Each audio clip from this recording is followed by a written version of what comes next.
أنا هستنى دقيقة كمان إن شاء الله وهبتدي. I will wait for just 1 minute and then I will start right away.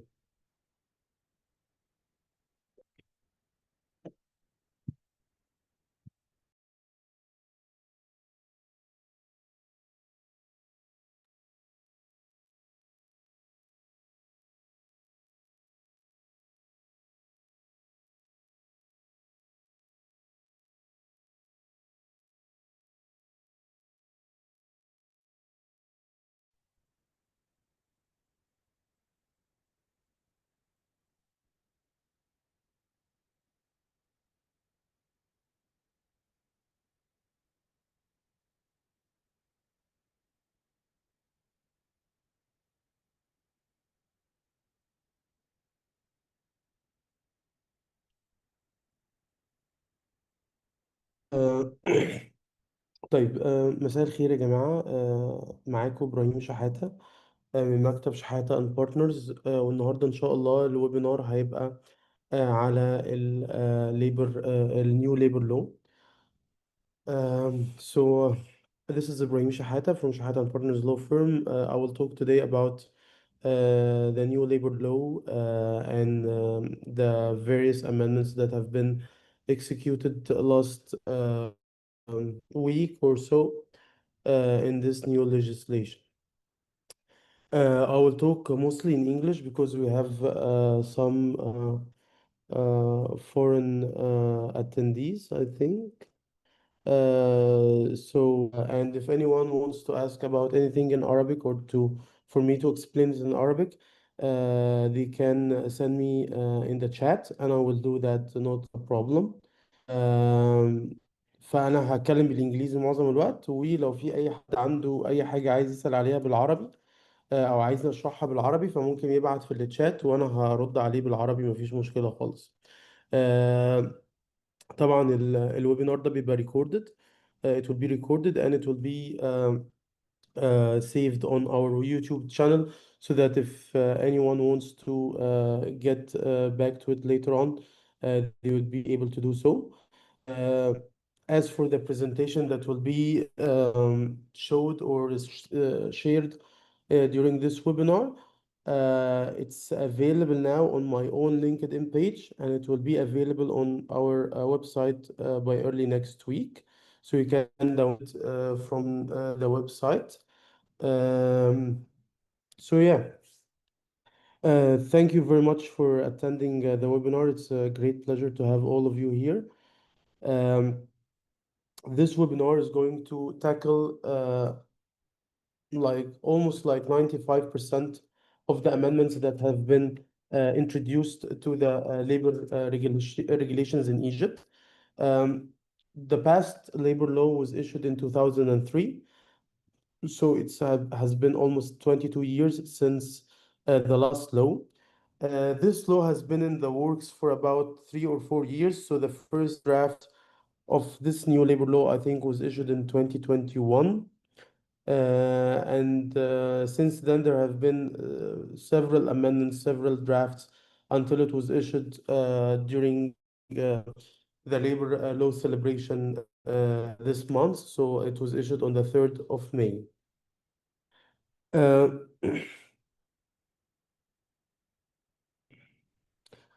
so, first of all, this labor law has been issued, as I said, on the 3rd of May. As for the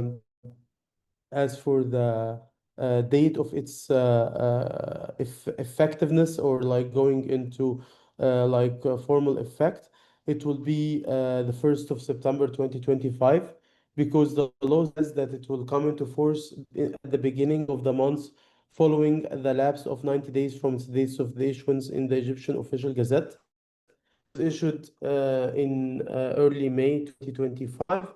So add to that 3 months, that will be August. So the following months or the beginning of the following months, that will be the 1st of September 2025.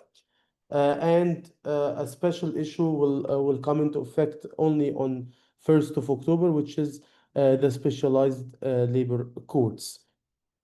Uh, I will allow for a question. If anyone has any question at any time, please use the chat to do so. And if anyone wants to, ask the question live, I will allow for breaks every now and then to allow for any questions anyone might have. So after a series of of amendments that we will talk about, I will allow for you to ask. And if you have any question at any time, please use the chat uh, platform. Okay, this slide. Um, I'm sorry. So yeah, please go ahead, Emily. So before we start, if you have any questions.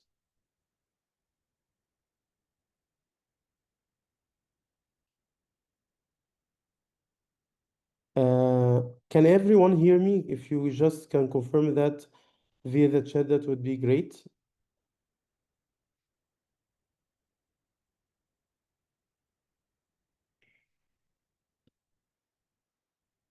Minna, please go ahead if you have any question.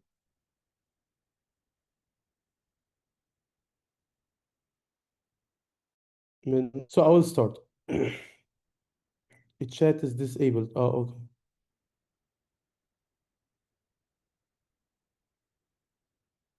I will everyone and attend this concert there. I think now now it is enabled.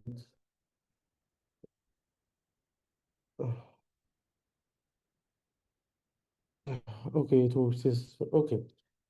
So thank you. I will share again my screen.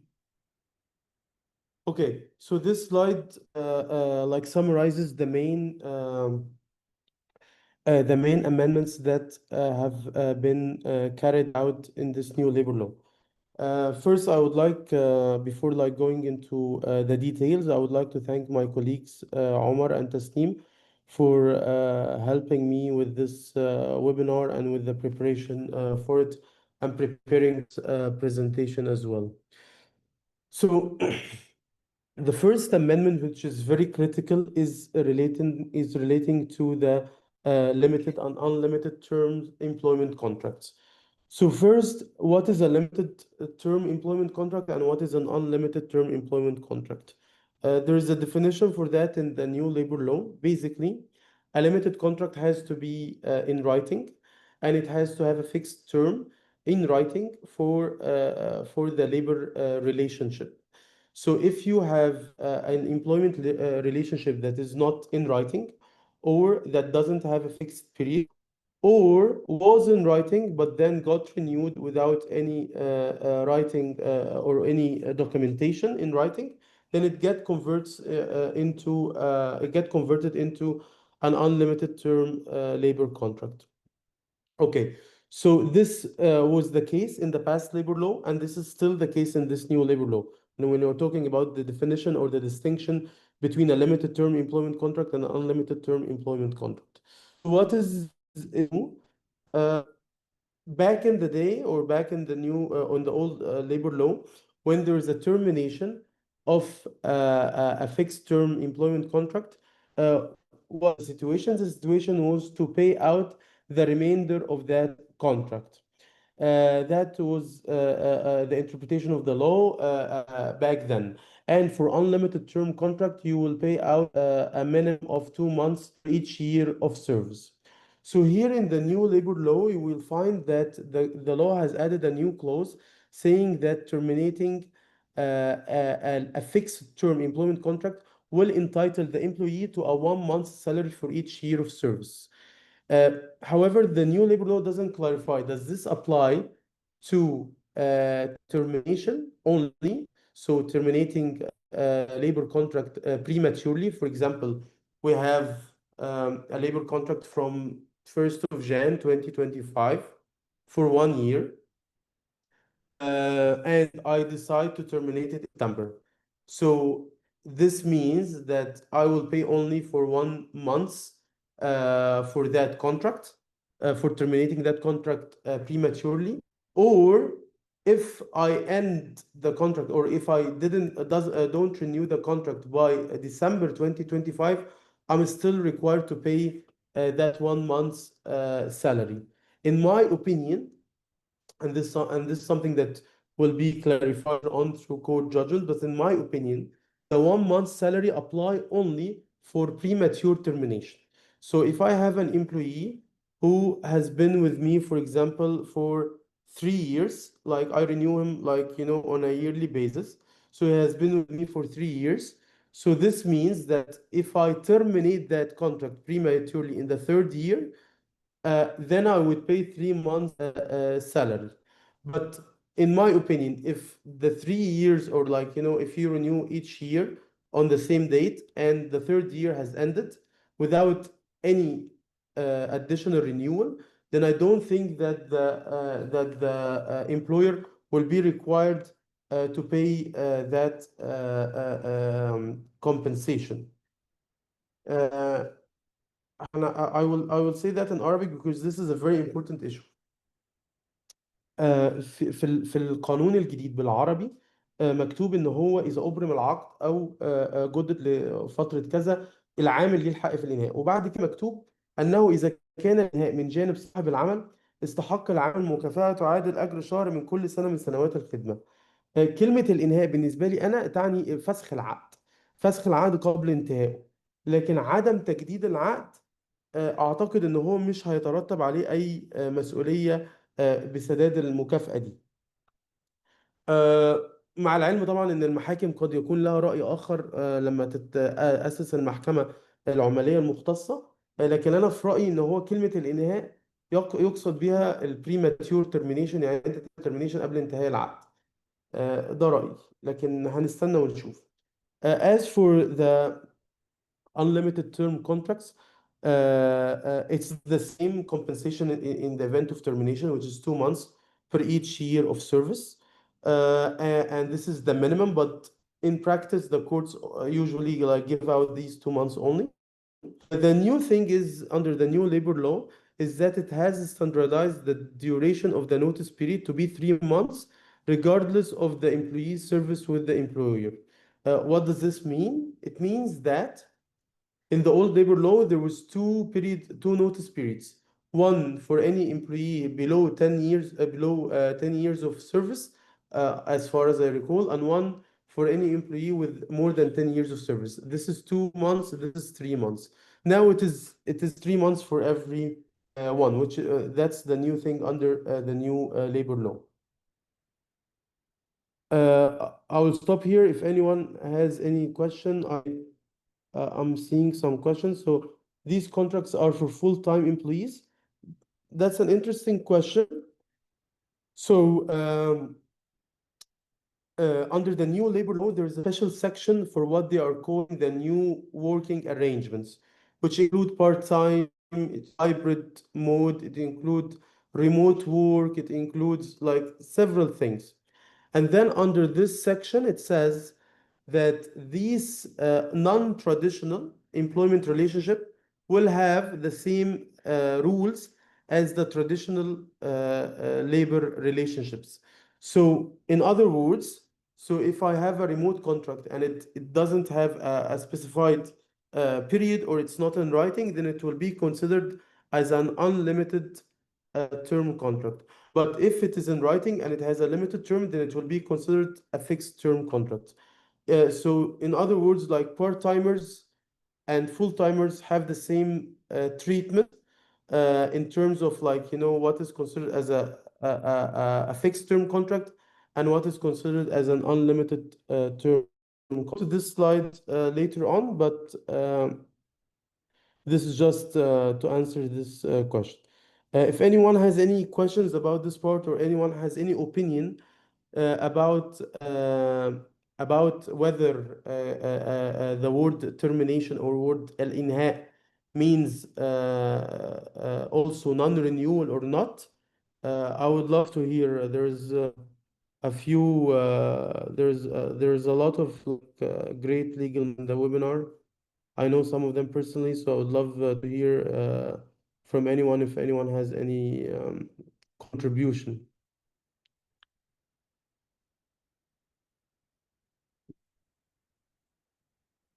Is yes, the termination should be in writing. So should be via notice, and we prefer the notice to be done either via registered post office with a registered address method, or via court bailiff. That's the best way to do it, and court bailiff is better, of course. Uh,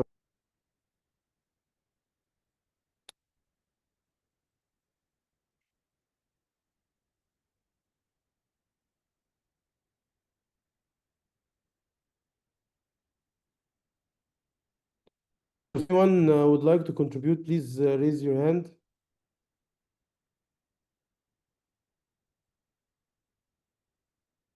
and I will allow you to talk. Uh, okay, we can go ahead and. Uh, is there a definition in the labor law for full-time versus part? Yeah, there is a definition, but as I told you, there is no specific rule yet for part-timers. Under the labor law, it says that there will be specific regulations that will be issued later on for these like new work arrangements, which is part-timers, remote workers, and all that. But nothing has been issued, of course, yet because the labor law has been issued like a couple of weeks ago or like less than a couple of weeks ago.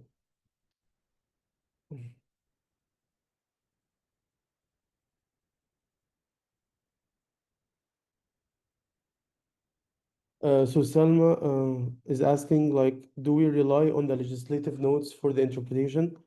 Of course, we can. Uh, for now, we can do that. But I would say, like, if I'm a lawyer and I'm advising or giving a legal opinion for any like of my client, I would tell them that. Um, Look, this, in my opinion, means termination only or premature termination only, but there is a risk that it could apply also to non-renewal. So we should, like, not give out compensation if we don't renew, but you should like have like some sort of allocation in your budget for that, in that we end up having a judgment saying otherwise. For the part-timers, like Emily is asking about, like for the part-timers, does it have a specific number of hours? No, not yet. It just says that it's a part-timer. As I told you, like the definition is very primitive. It's not like a detailed definition, and it's still premature to say like what is going to apply to these part-timers exactly. Okay. Um, so I will go back to my sharing. Sorry, because it's the first time doing this webinar. Okay, so the individual labor contract, as I said, this is something that I explained in the in the former slide. But as I told you, like the new labor law says that uh, the labor contract can be concluded or can be drafted for an unlimited term or a limited term. And now it has to be in four copies, and it has to be at least a version in Arabic language. So it can be bilingual or it can be Arabic only. And here, are the conditions for having an unlimited term contract. It's either not written, or it is written but doesn't have a term, or it is actually has been done initially as a fixed term contract in writing, and then the parties continue to implement it after the expiration date without having a renewal agreement in a written format. Maternity leave. Maternity leave is one of the things that have been changed a little bit. So now it is 4 months instead of 3 months. And now the number of times to be entitled to that maternity leave is 3 times instead of 2 times throughout the years of service.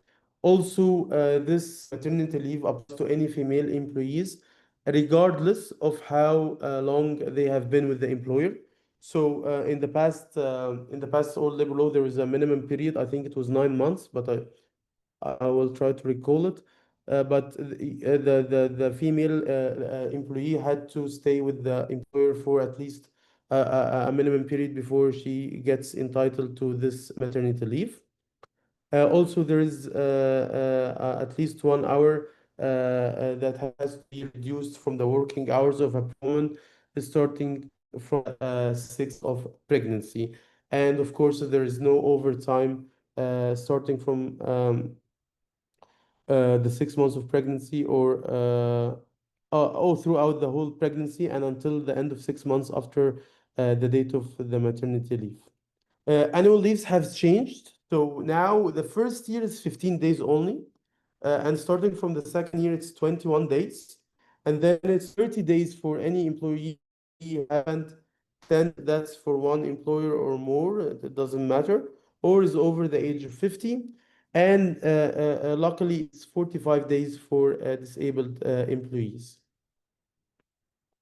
Sick leave, let's make sure that we clarify some issues about the sick leave. So the sick leave here, we have two different categories.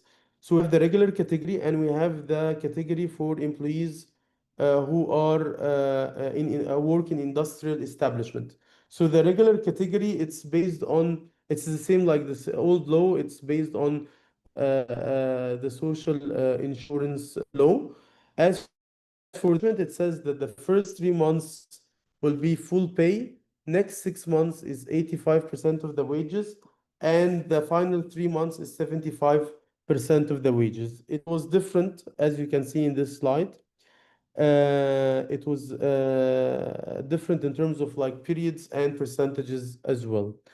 Also, like anyone who has any infectious disease, the competent medical authority will prohibit him from being in contact with a family member suffering from that infectious disease from performing his work for an appropriate period not exceeding 3 months.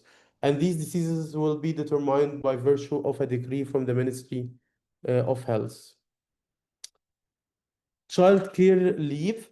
This is also a new, has been changed a little bit. It's now a period of 2 years. It was a period of 2 years. You can take it 3 times instead of 2 times, provided that the female employee has been working for the employer for at least 1 year, and that the period between the first unpaid leave and the second unpaid leave is not less than 2 years.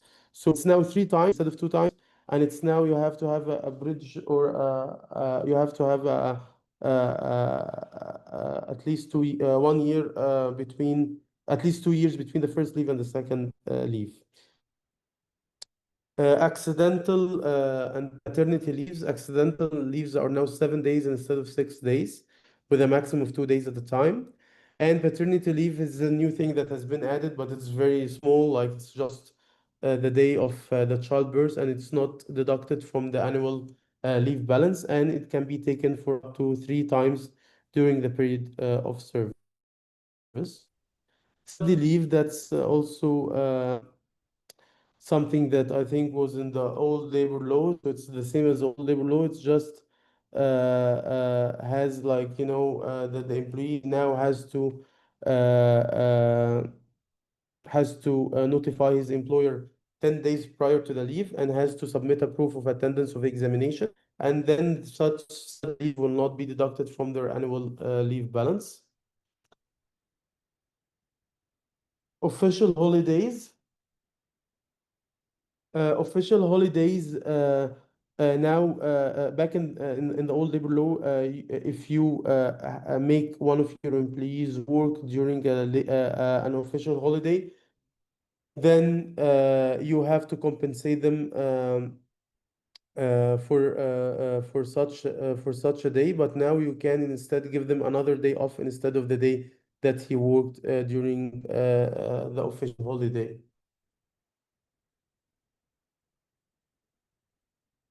Okay, I will see.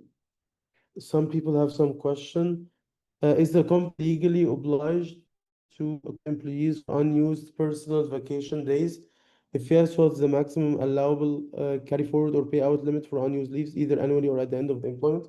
So this is, I think, is the same under the old labor law and the same under the new labor law.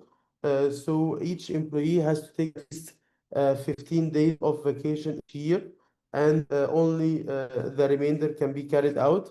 So, for example, if it's the first year, which is 15, they have to take the 15, all of them. Second year, it will become 21 days, so they have to take 15 out of them, and 6 days carried forward.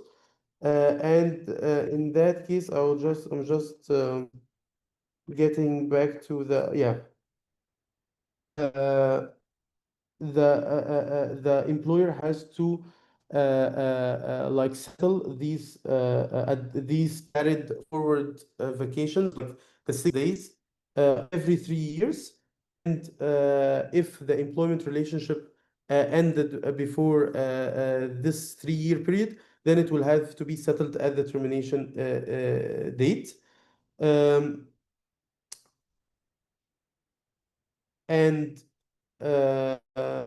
what is required is that the employer tell the employee he has to take these 15 days. Otherwise, if the employee rejects, then his right to these leaves like gets like forfeited. So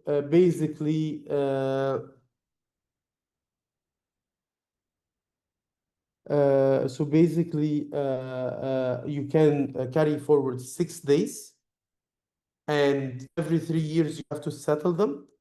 Or if the employment relationship gets ended before that 3 years, then it will be settled at that termination date. And the settlement can be in terms even giving these vacations or giving payment in lieu of these vacations, like give them like money instead of the settled vacation. But what I advise any employer to do is that they have to make sure that they make their employees like either get these 15 days, or either like send them a request to get them, and if they reject it, then these 15 days get forfeited. Do the new labor law define or outline overtime? Overtime, the new labor law define it, and it's the same situation under law is similar to the old labor law. So this webinar, the updates or the changes. So if you want to know about more about overtime, you can send me an email, and I will tell you more about it. Yes, the recording will be available on Shahata and Partners YouTube channel. This is a question from one of the attendees. Okay. Um, s- So now another thing is the training and qualification financing fund. So it has become a 0.25% instead of 1% of the net profits. It has become 0.5%, 2.5% of the total minimum social insurance monthly wages instead of 1% of the net profits, and a lower limit and an upper limit, which is between 10 and 30 Egyptian pound per each employee. And this is like I think is lower than the 1% of net profits for most of the companies that like make good profits. Uh, Harassment and bullying, we have a new provision on it, like which is like strictly prohibits all forms of bullying and harassment, and there is actually sanctions for that. So this is an important thing to note in the new labor law. Uh, Resignation now can be revoked within a period of 10 days instead of 7 days in the old labor law. And under the new labor law, there is a certain condition that was considered before as a ground for termination, now it's considered as a resignation.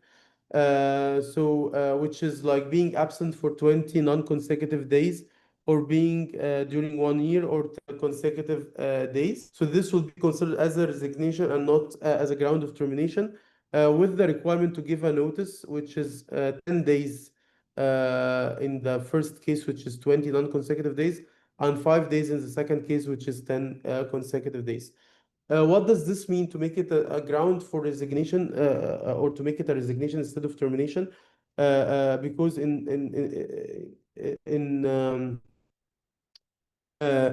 I think it streamlines the process a little bit, because in resignation, you have the right to an unpaid leave, and if it is an unlimited term contract, you will have the right to the notice period. I assume that this will not entitle you to the 2 months per each year of service in the event of an unlimited term contract, but you will still have the right to unpaid leaves and the termination notice. The question is, like, do we have to give the 3 months termination notice as a payment to the unlimited term employees or not? In my opinion, if it is a resignation of the employee, you don't have to, but this could be clarified via a future judgment. A woman's employment, the new law requires now that at least with one female employee, you have to display the woman's employment regulations at the workplace. In the past law, it has to have a minimum of five or more female employees, not just one female employee.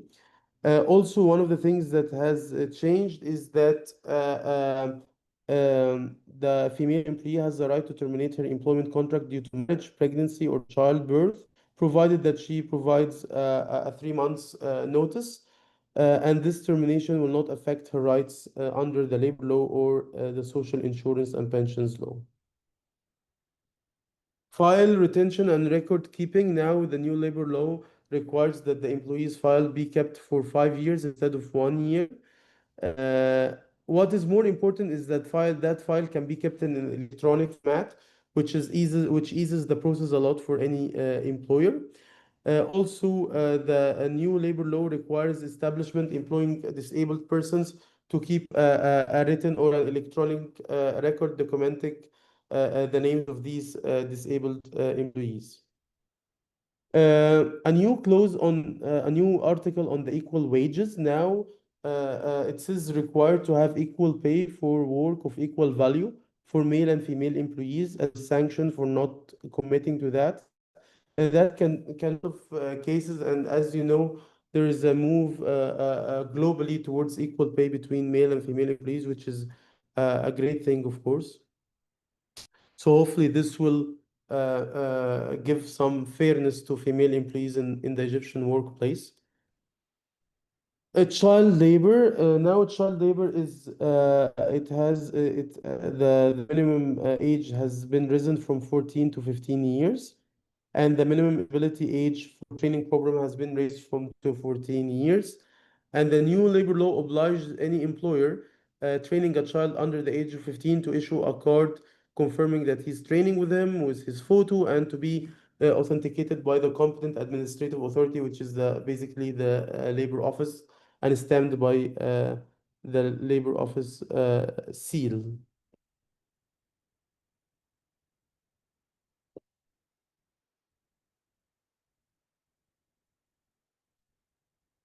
Okay, I will check. If anyone has any questions, please let me know. I will check if anyone has any questions now.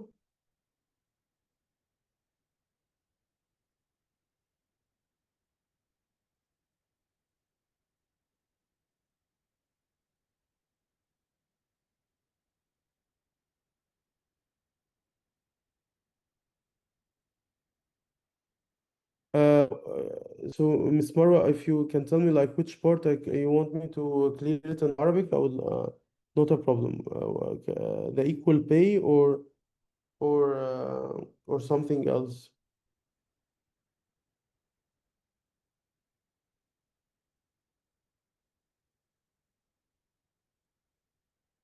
vacations paid. حضرتك قصدك على الاجازات.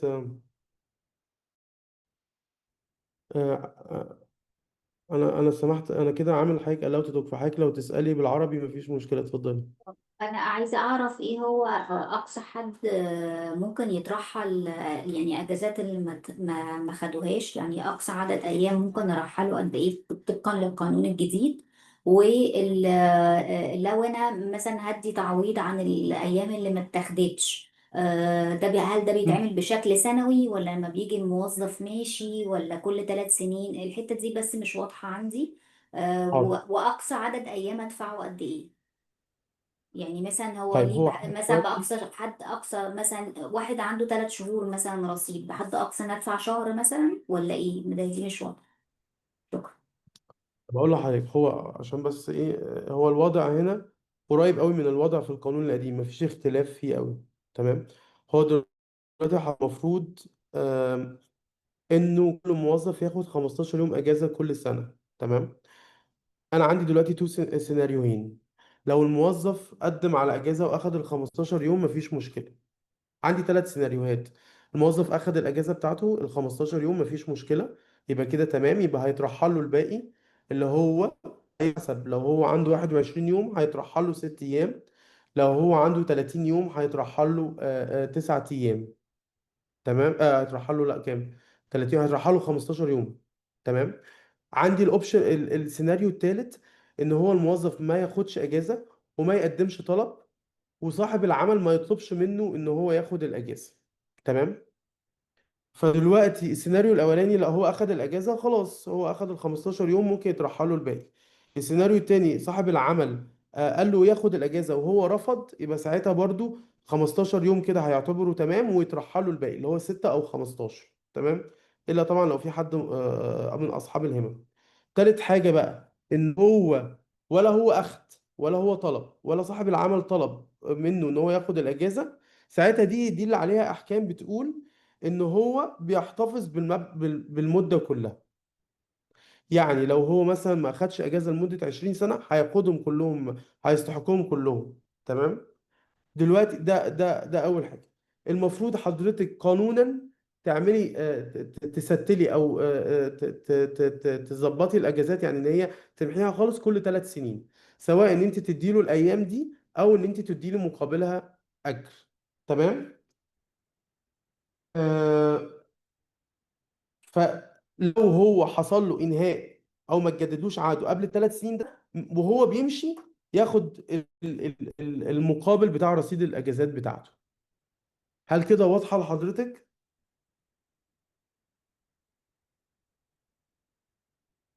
اه، هي واضحة، بس في حاجة بس هسألها. انت قلت ان حد اقصى، يعني انا لو حد موظف ليه 30 يوم، الحد الاقصى اللي هيترحل 15 كل سنة، فبالتالي هو صح. كل سنة لو ليه رصيد مثلا كبير مش هاخد منه غير 15، صح؟ بيتضاف على الجديد، يبقى هو اه بس كل هيبقى 3 سنين لازم، كل 3 سنين المفروض ان حضرتك تستلي له كل حاجة، سواء ان هو ياخد الاجازة دي كلها او ان هي تديله مقابلها اجر. اللي هم 15 بلس الشهر بتاعه اللي في السنة الجديدة مثلا. بالظبط بالظبط. بس خلاص I will ignore بقى القديم كله يعني. لا، ما هي دي اللي انا بقول لحضرتك على حسب. لو حضرتك ما قدمتيش طلب ان هو ياخد الاجازة بتاعته 15 يوم في كل سنة، وهو ما طلبهاش ولا اخدها، هو بيستحق الرصيد ده برضه. دي يعني اللي بالاتفاق بقى. بيترحل، لا مش بالاتفاق، ده قانونا، ده في احكام على الموضوع ده. يعني في ناس بيبقى ليها 300 يوم اجازه ما اخدتهاش، ولا صاحب العمل لو ما قدمش طلب للعامل يقول له ياخد الاجازه. تمام. مفيش دوكيمنت بالكلام ده خلاص، سواء بقى من على سيستم او من على دوكيمنت او اي حاجه، العامل بيبقى ليه الحق في الاجازه دي، رصيد الاجازات بتاعته ما بيسقطش. يعني ده معناه ان انا كده هيبقى عندي تو فايلز، واحد برحل ال 15 يعني حد اقصى من الايام اللي فاتت 15، واحد تاني اسيب فيه باقي الرصيد من الاجازات، ببقى حطهوله يعني لغاية لما يمشي وبعدين اديله الرصيد بقى فلوس او كده، صح؟ ممكن ولا تديله ايه؟ رصيد فلوس او تديله اجازات برضه، يعني ممكن ياخدوا ده او ده. اه، يعني انا حتى لو انا هرحل 15 يوم بس، برضو لازم ابقى عندي الرصيد اللي قبل كده يبقى اسويه، او ما يعني ما اعملوش اجنور. لا، الا لو هو الموظف رفض. يعني لو حضرتك مثلا بعتي طلب للموظف ان هو ياخد اجازه كصاحب عمل، والموظف رفض ان هو ياخد الاجازه دي، بيسقط حقه في الاجازه دي، سواء بقى اسبوع، 10 ايام، 15 يوم، 30 يوم، على حسب. شكرا. تمام. كان في سؤال تاني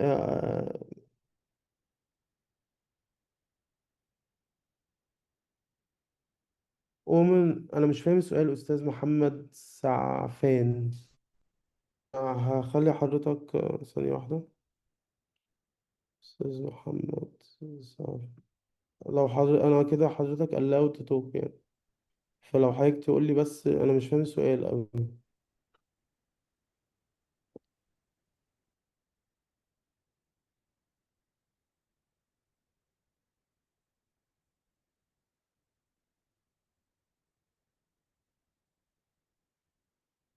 طيب احنا ممكن نكمل لغاية ما استاذ محمد ممكن يرد علينا.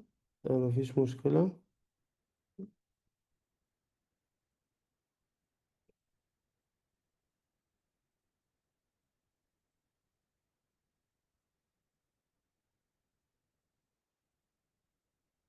آه، طيب wages, child labor, wages, foreign employments. يعني ممكن نتكلم عن medical tests for employees. This is more important. Employees may be required to undergo medical examination for drug use or infectious disease upon the employer's request. What does this mean? The employer may at any time request that the employee undergo a certain test, whether it's for drug use or for infectious disease. And if it is positive, then the employee will be referred to the common labor court to allow them to take the appropriate action. So this is actually a good step. So to ensure that that the employer has the right to do that and without any ramifications from the employee side. Allowances and bonuses. The annual periodic allowance has been reduced to be 3% instead of 7%. This is calculated out of the social insurance contribution wage, which has this allowance will be due on the expiry of 1 day, 1 year from the appointment or from the previous periodic allowance. And in the event that the employer has some economic circumstances that makes it impossible for him to pay this periodic allowance, then he can submit a request to the National Council for Wage to allow him to be to have this percentage reduced or exempted. This is one of the new things that is very important, which is the new employment work patterns. So now we have like definitions for what is considered remote work, part-time work, flexible work, job sharing, and these all of them are considered like as non-conventional or as non-traditional work arrangements. And as per the new labor law, these non-traditional work arrangements are governed by the same rules of the traditional work arrangements, whether it's terms of like contracting or in terms of um, termination and so forth. I want just to get to the employee labor law to check one point and to add it here. 1 second.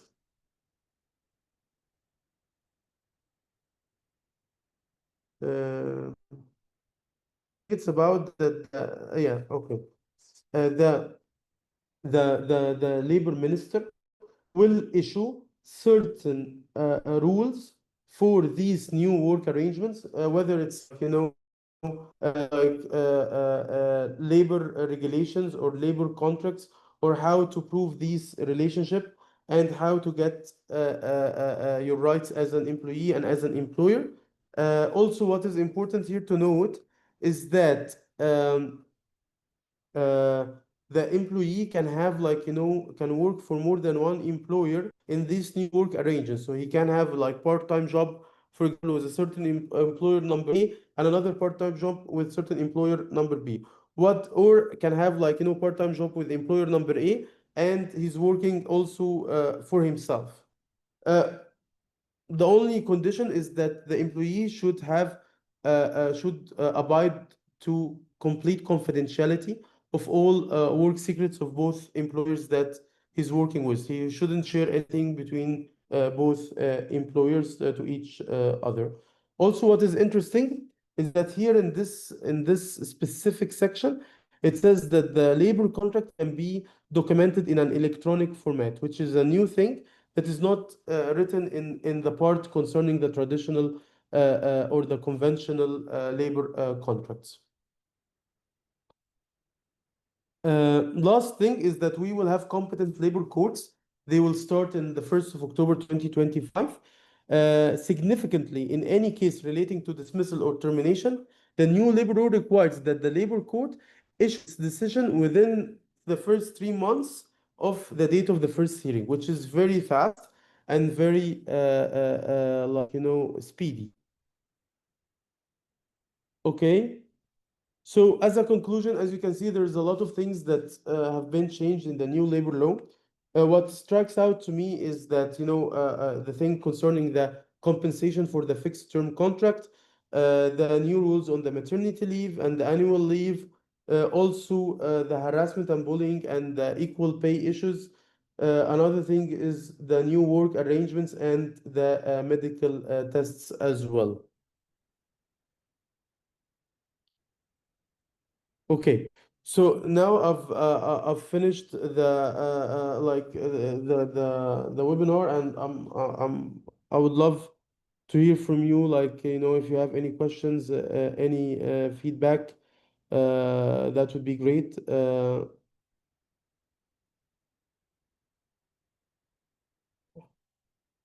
Okay, under the old labor law, how was remote labor dispute was settled in the absence of such framework to regulate it? And thank you so much. There was no framework. So it was considered as if it's a traditional work. Uh, so there was nothing like in particular for it, and it has the same rules as the traditional labor law.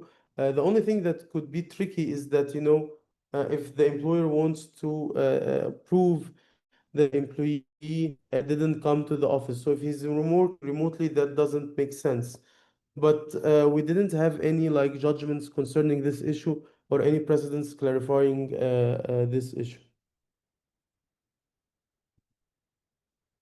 Uh, what is the confidentiality clause to protect the employer in labor contract?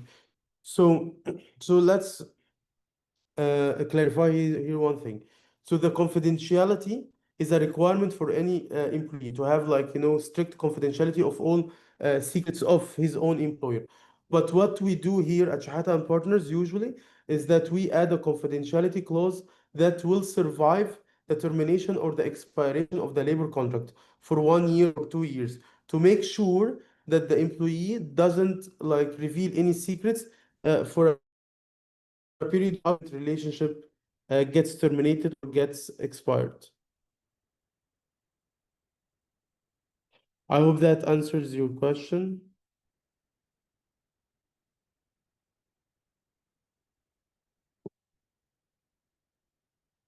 Okay, so as I told you, the recording will be live on our YouTube channel by early next week.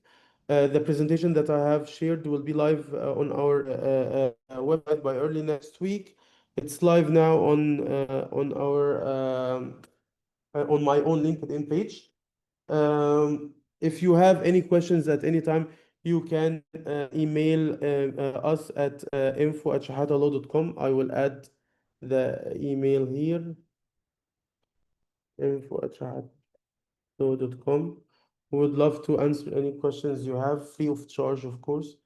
Um, yeah, if you guys have any questions, any other questions, would love to answer them, of course.